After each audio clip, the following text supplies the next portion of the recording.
Le premier problème que je rencontre lorsque je décide de me lancer dans la pisciculture, c'est la disponibilité des alevins. Donc en soi, soit il n'y avait pas des alevins de bonne qualité, soit quand il y en avait besoin, il y avait rupture. Donc je décide donc de me lancer dans la reproduction d'alevins. Comme résolution ultime, je décide de lancer une vague de 2000 alevins que je dois utiliser uniquement comme géniteur. Ça n'a pas été facile parce qu'il fallait garder ces géniteurs maxi pendant 16 mois. Donc il fallait voir comment j'avais les visites de mes camarades à la maison lorsqu'ils disaient ah, elle n'arrive pas à vendre ses poissons parce qu'elle n'a pas de clients, elle n'arrive pas à écouler son stock. Donc eux ils ne savaient pas mon objectif c'était d'avoir des géniteurs.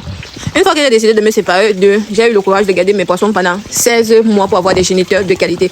Donc avec l'expertise, avec les erreurs que j'ai eu à faire, plus tard j'ai décidé donc de me lancer dans la formation en reproduction des alevins pour d'autres clients qui ne sont pas dans la ville de Douala. Étant donné que j'avais déjà une maîtrise, j'ai décidé d'opter pour un service complet, fournition des géniteurs de qualité et formation directe, formation sur le terrain ou alors en ligne. Lorsque les clients ont terminé de faire les formations, il y avait ce besoin pressant de commencer à exercer. Alors ils nous ont également booké pour venir fabriquer leur propre écloserie.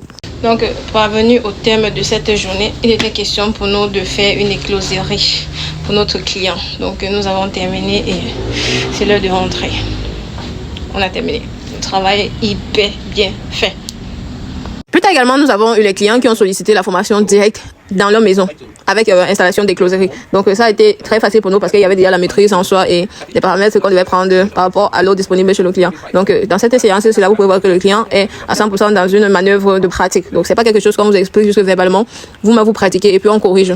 Chaque fois que vous allez pratiquer et puis vous allez avoir ce résultat meilleur. Donc là, ce sont les géniteurs de l'Indassa. Alors pour terminer, aujourd'hui nous sommes comptés parmi les meilleurs en distribution d'alevins de qualité parce que déjà nous ne sommes jamais à rupture et nous fournissons dans tout le Cameroun ainsi que aux grossistes. Donc, ceux qui veulent se lancer dans la reproduction des alevins comme l'Indassa pour pallier à ce problème de pénurie d'alevins et pour également réduire son coût de production parce que déjà quand vous faites dans la reproduction des alevins, vous pouvez lancer énormément d'alevins. Ce qui vous reste juste à faire, c'est d'acheter l'aliment, c'est-à-dire que votre coût de production réduit considérablement. Alors, c'était pour vous la poissonnière longs-ongles l'Indassa. Aujourd'hui, nous ne faisons plus dans la reproduction des alevins juste pour un besoin personnel, mais également pour vous faciliter la tâche de vous lancer dans la pisciculture.